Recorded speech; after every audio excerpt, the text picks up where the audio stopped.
industry that I generally love, I have a passion for. I eat, sleep, I live for fitness. No, you need to be obsessed. You need to wake up, think about it. You need to go to bed, think about your clients, think about your progress, think about what you can do better. Genuinely, like, just be like patient and take your time. Like that is like, you've got to take it all in the right steps. You've got to nail what you do in person before you go online. I don't like to talk about fear. The fear is usually something that makes your worries real. Welcome to the Coaching Ignited podcast. I'm your host, Alex Povey. It's great to have you here. This show is all about peeling back the curtain on what's going to help you build the fitness business you truly want. And each week we bring on a new guest to share their stories, insights, and strategies so you too can take action and apply what you learn.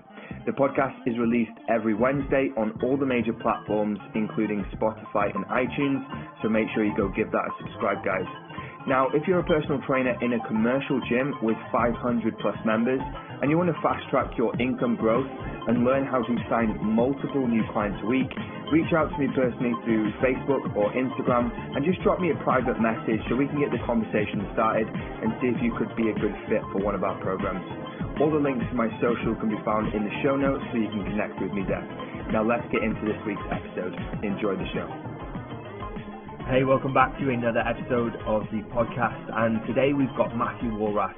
Now, Matthew is the owner of Beyond Macros. They're a online nutritional coaching company, and he spent the last few years building a very successful company with multiple staff, and now he helps specifically nutritionists take their businesses online and sell their online nutritional offerings.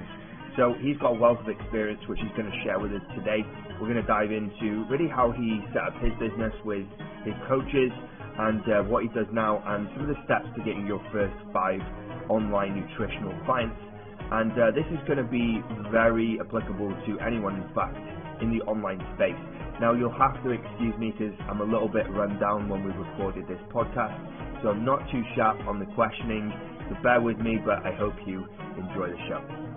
I'd be interested to know, and I'm sure the listeners would too, how you got into creating your company Beyond Macros. Where did that kind of idea start for you, or what was the catalyst to start your company?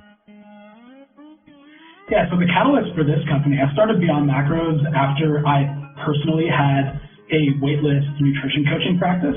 And so I, at that point, recognized people don't really want to wait around to reach their fat loss goals in particular. They usually think, I want to lose fat, I want to do it now, I've got the motivation. So even though I had a wait list, it wasn't really feeding clients down the road. And I thought, okay, instead of putting people on a wait list and having them go and find another option, how about I start hiring and training coaches to actually start taking on the clients on my wait list so that I can still offer these people who are coming to me wanting to lose weight right now the option to work with someone who is an expert coach and is going to get them to their goals.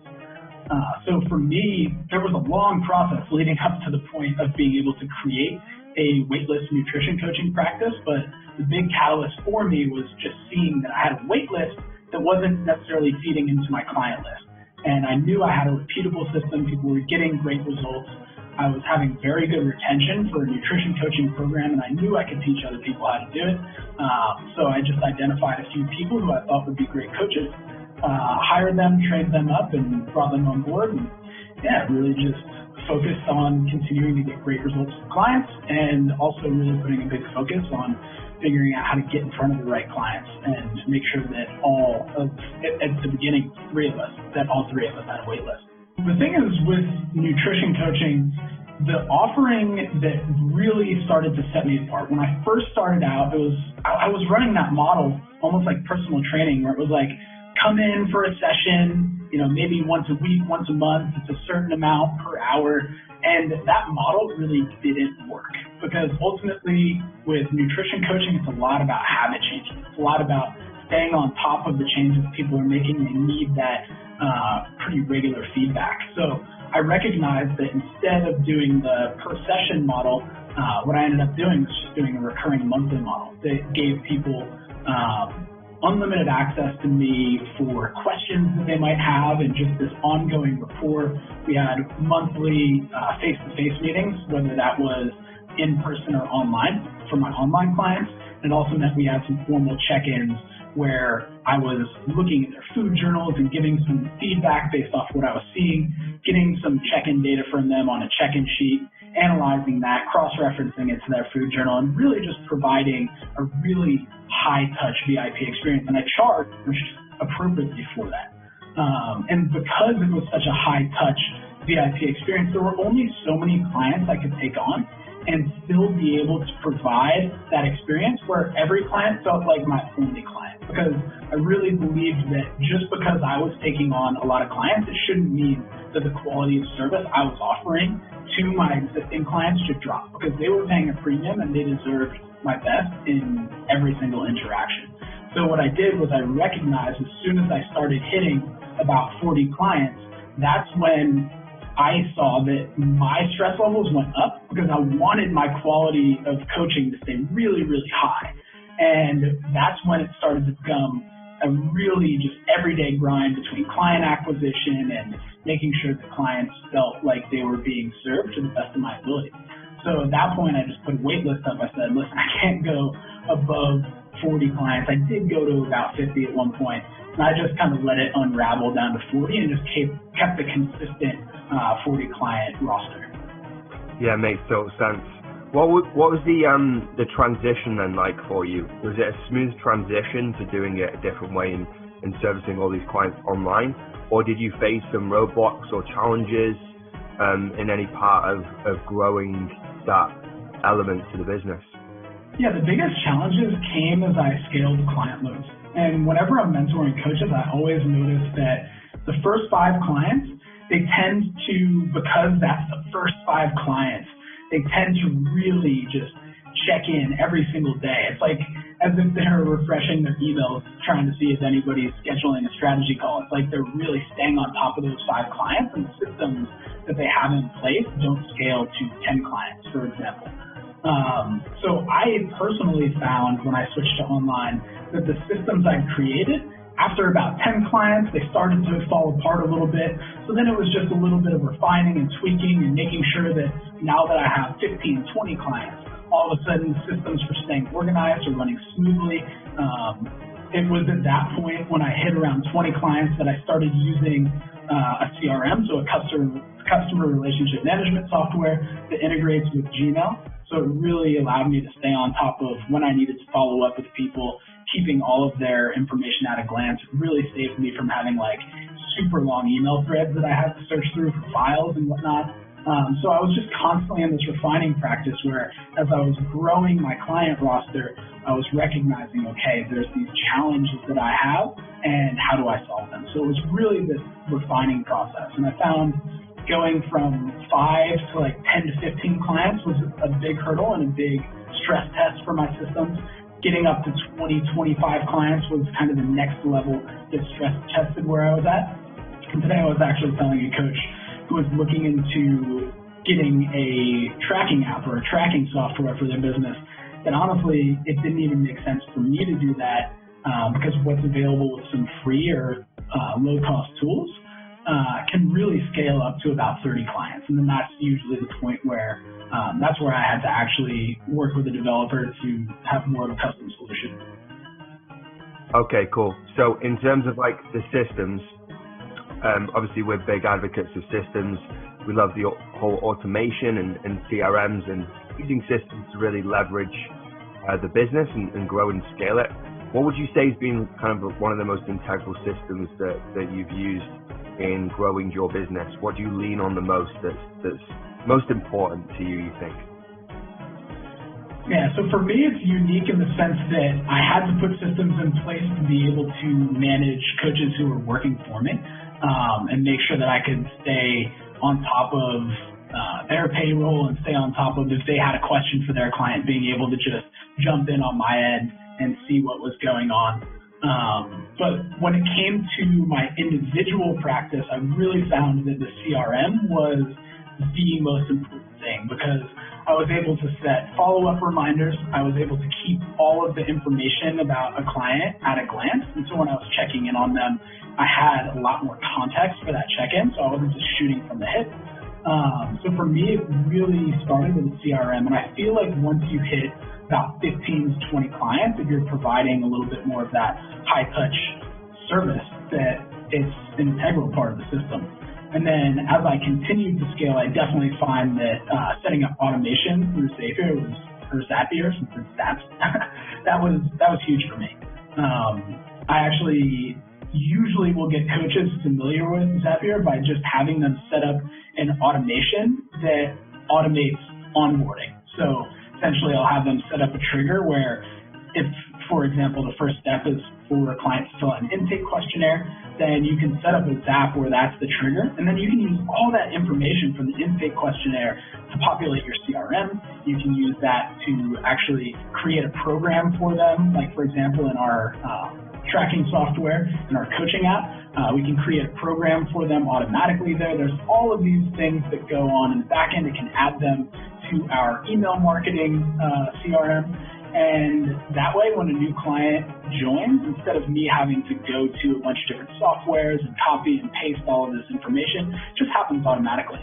And even now, with having coaches who are working for me, I can have automatic assignment of those people who fill out the intake and questionnaire to their coach and relay all of that information to the coach that they're assigned to just by intelligently setting up those Zaps. So I feel like for me now at this level, managing a team, and even when I wish I knew about it when I was just working with 40 people on my own, but especially managing teams, Zapier has been huge. You mentioned about having a team, and you said quite early on that you got a team of coaches to work for you. Am I right in saying that when you launched the online stuff, you pretty much got coaches to work with you pretty quickly? What was that process? Yeah, so at the end of 2015, that's when I recognized, okay, this waitlist isn't actually feeding my client roster. And I just identified a few coaches in my network who I thought had the raw materials to actually be great nutrition coaches and deliver the experience that I was delivering to my clients.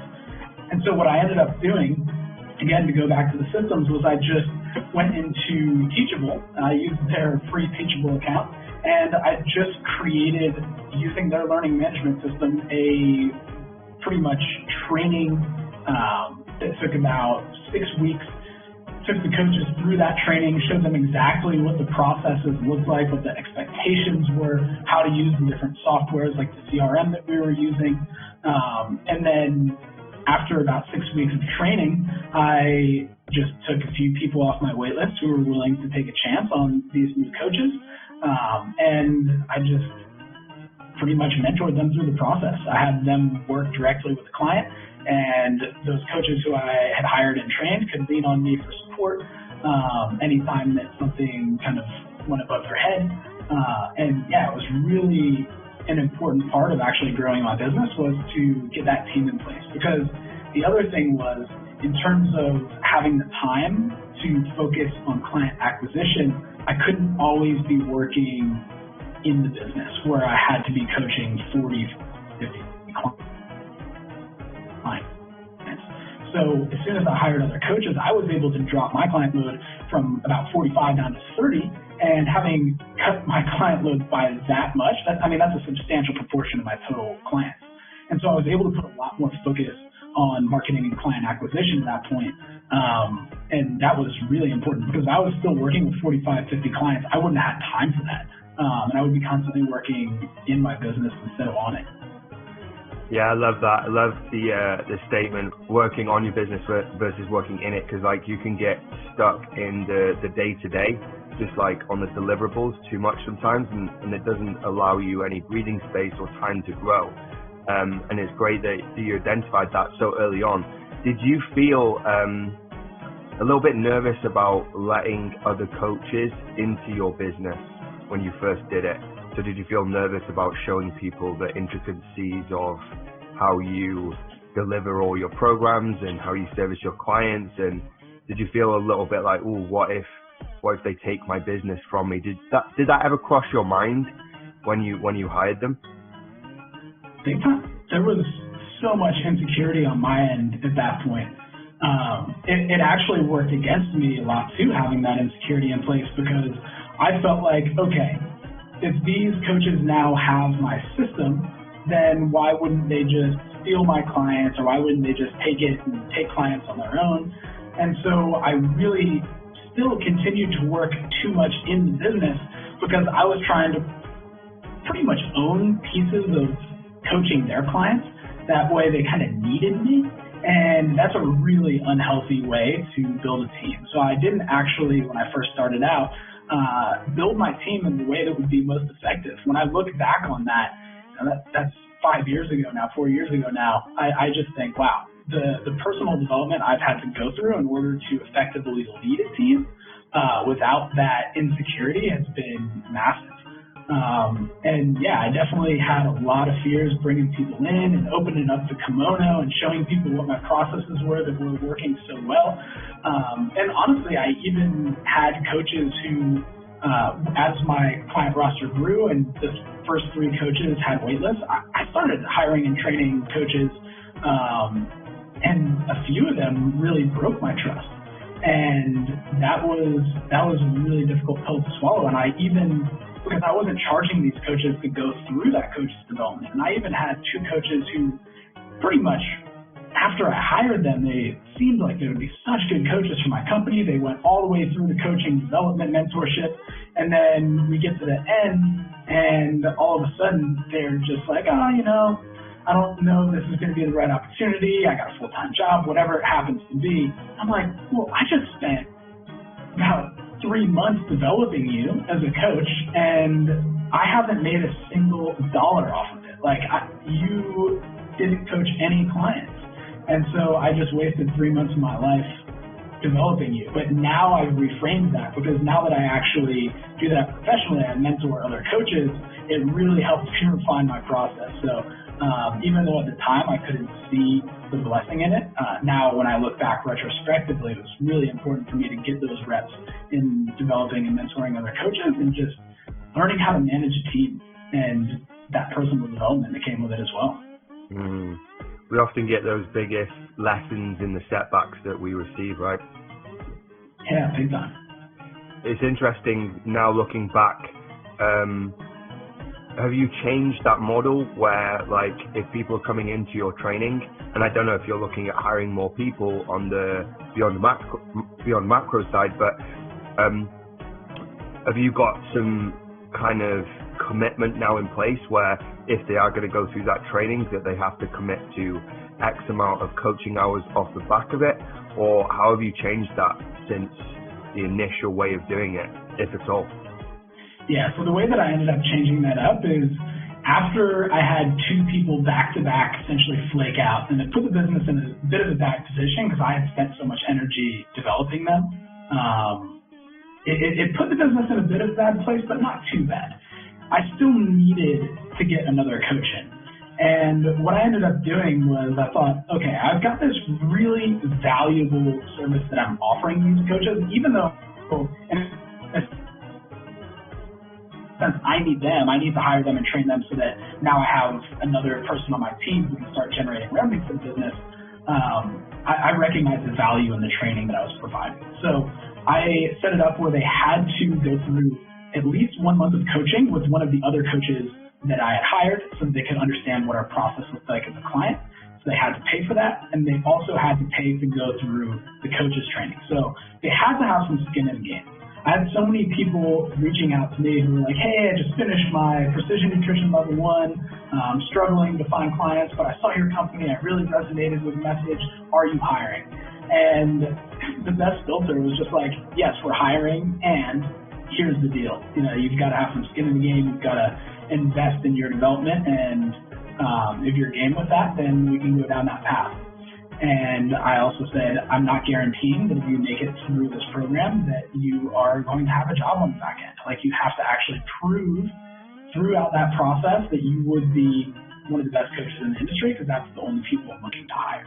And so that allowed me to now put a system in place where I was no longer wasting my time if somebody didn't pan out, but I had these people who were already pre-qualified to be great coaches in a sense, because they were hungry, they wanted it, they were willing to put their money where their mouth was, go through that development program, and as long as they crushed it, end up with a job on the back end.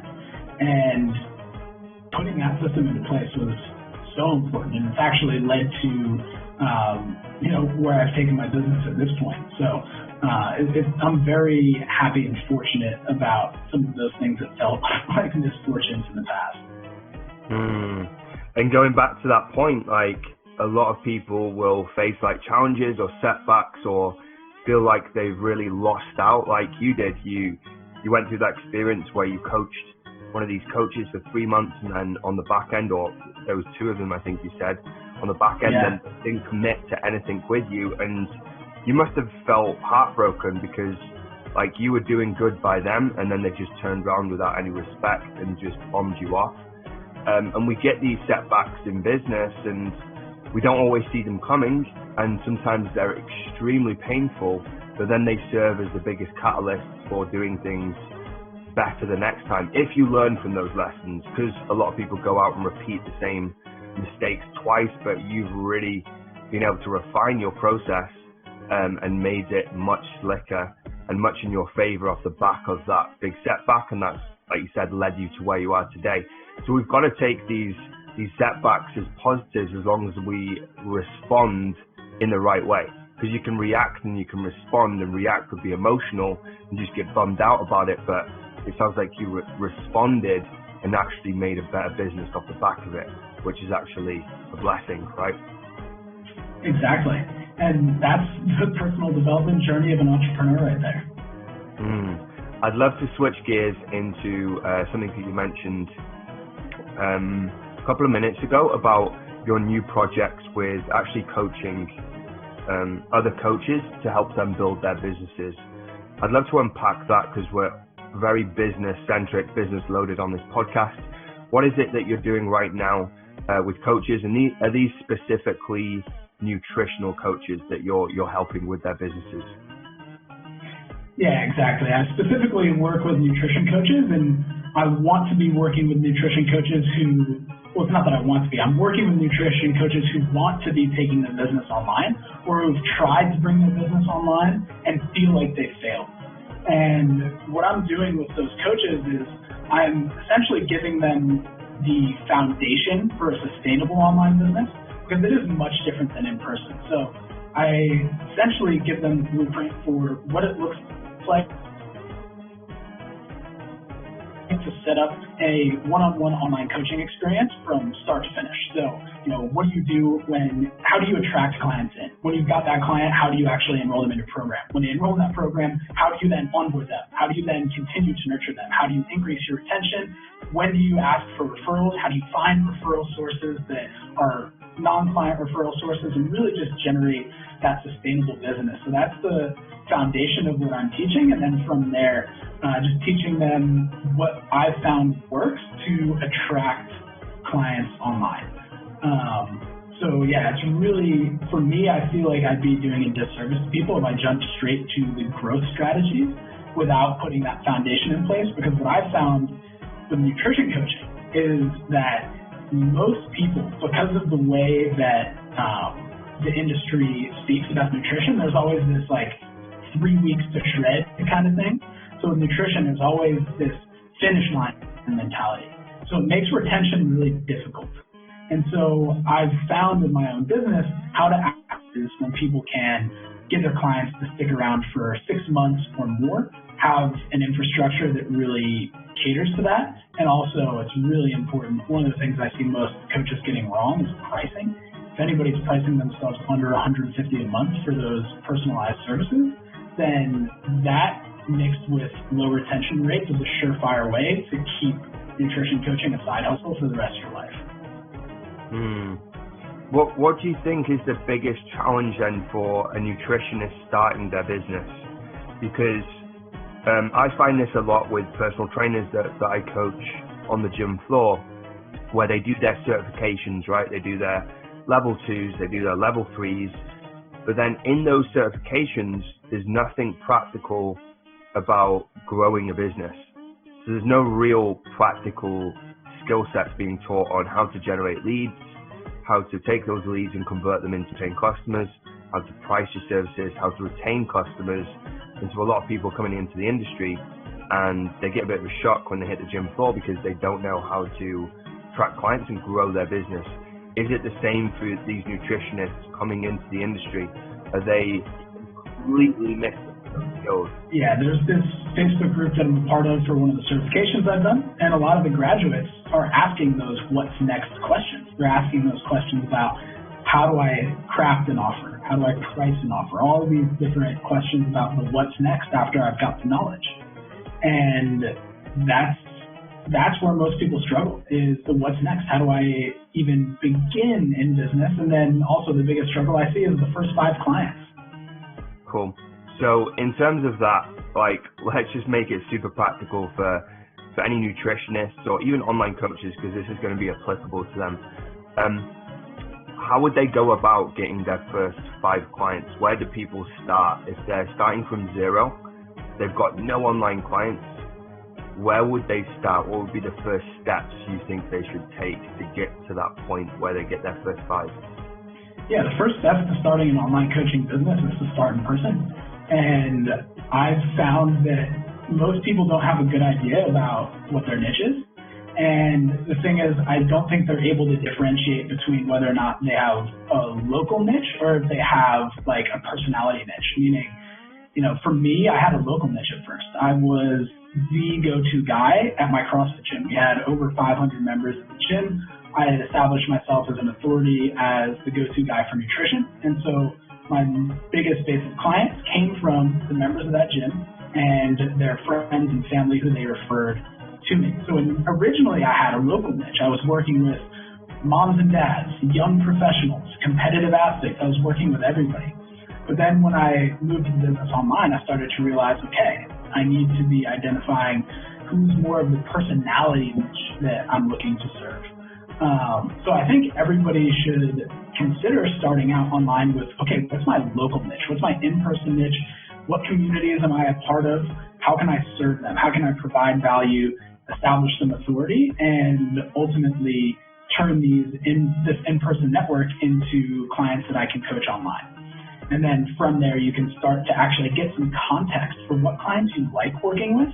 And if I didn't have that context working in my local niche, so if I didn't have the context of working with the moms, the young professionals, the competitive athletes, the masters athletes, then I wouldn't know which niche to go after. I wouldn't know who my ideal client is, because I just assume, at this point in my life, I'm a competitor, so maybe I want to work with competitors. Maybe that's my niche. But I realized that wasn't the people I enjoyed working with the most. So when I went online, having that context of working with people in person was really important. So the way that to be really practical about it, the way that I went about it is I just asked the owner of the gym, hey, can I do a one-day seminar? I'm going to give people some really practical tips, and then I just want to make sure it's okay with you that I present an offer at the end of it for joining my coaching program. And so I delivered a really high-value seminar for about an hour. At the end of that, I gave people what my coaching offer was, and I ended up having people come up to me after and take me up on it. So I think that's the best way to go about it. And especially for nutrition coaching, you can even think about running through your contact list in your phone or your email. Think about anybody who's even asked you a question about nutrition or fitness. And just reach out to them and say something along the lines of hey, Alex, I'm looking to work with 5 people right now on their nutrition. I've created this program that, X, Y, and Z. Is this something you'd be interested in? If so, I'd love to chat a little further. And by doing that, ultimately, you should be able to find those first 5 clients. And that's what's going to give you that context to know who you want to continue working with. That'll provide you more referrals so you can start building your base of clients. And it'll just give you that cushion to be able to, especially if you can keep them around for 6 months, start putting some of those longer plays in, like the content marketing and things of that nature. Yeah, I love that. I love that you started with your power base. That's very much how I started my own coaching business, very much in the same way that you just mentioned. So I started with my power base offline. And then when I started working with some of them offline, I then took that social proof and some of the other contacts that I created and then started coaching online. So it was almost like a hybrid and then a full transition to online, because it was kind of like the easiest steps to take versus just going to cold traffic online, right?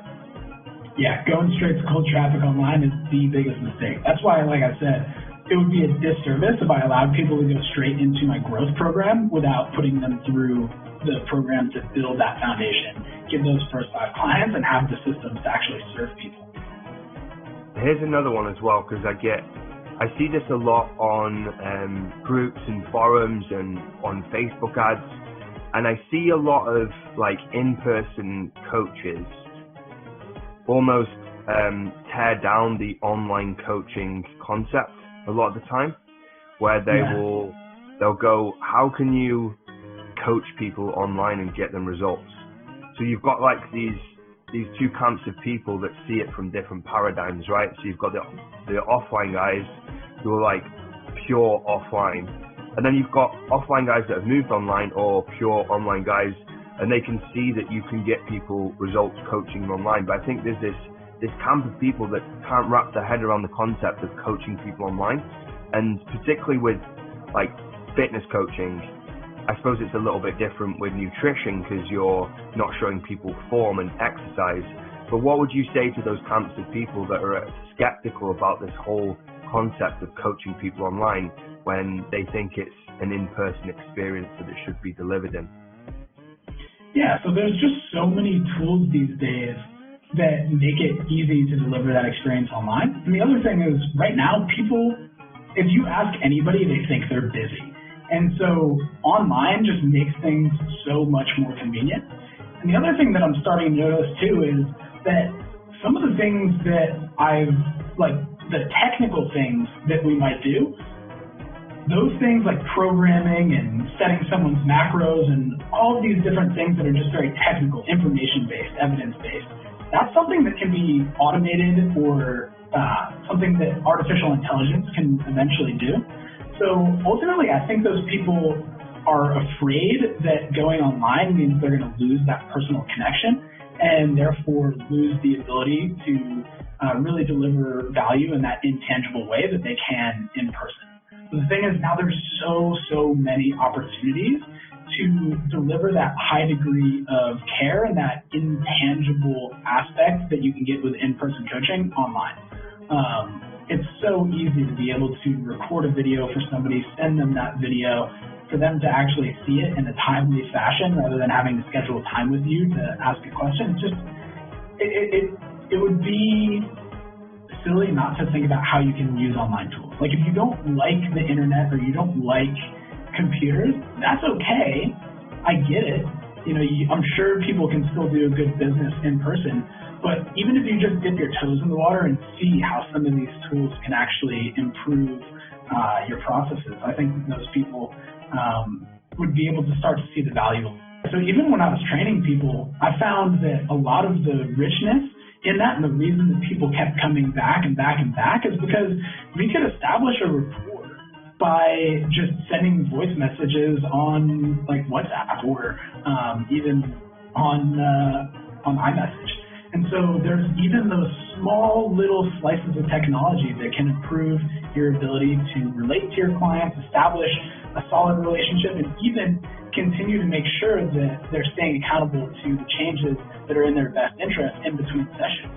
You know, if you notice, for example, you read something that you think is really important for your client to know, to be able to just send them a text message with a link. Like that's using technology, that's using online tools to actually improve your client's experience. So I think it would be silly to say, you know, oh, online tools, that's bad, you know, that's stupid, you can't possibly use them to connect. You can use them to enhance your in-person experience as well.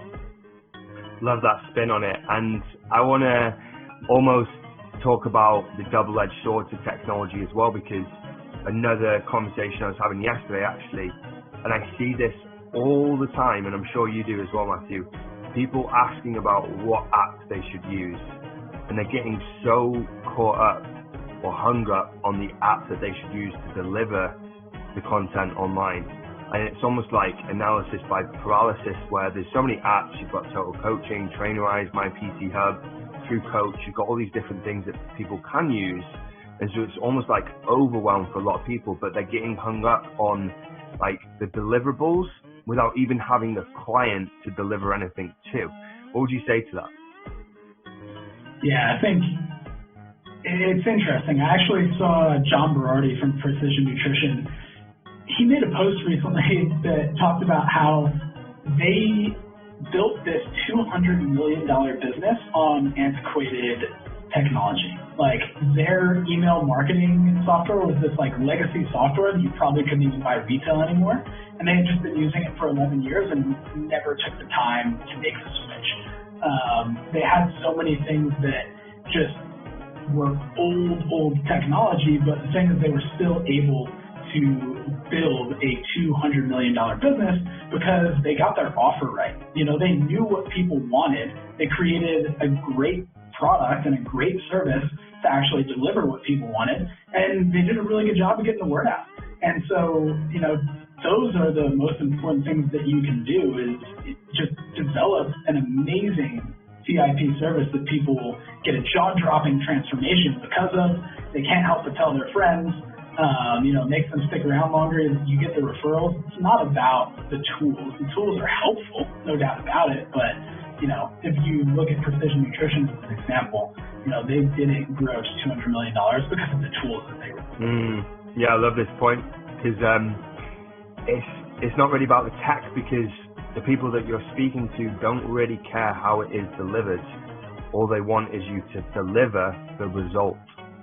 And how you choose to get that result is up to you. And if it's on spreadsheets, that's okay. If it's on True Coach, that's okay. But as long as what you're selling on the front end you can deliver on the back end and get them the result and the outcome, then your client's going to be happy. They're going to stick with you and they're going to refer people to you, right, Matt? Exactly. So in terms of what you're doing now over the next 12 months, it would be interesting to hear like what your focus is right now for your business is. So you've got Beyond Macros, the coaching company, but now you're moving into more of the mentoring and training coaches. What's your kind of vision or goal for the next 12 months? Yeah, so one really exciting thing is that the first coach that I hired, she's been so amazingly loyal and also such a boss when it comes to creating an amazing client experience.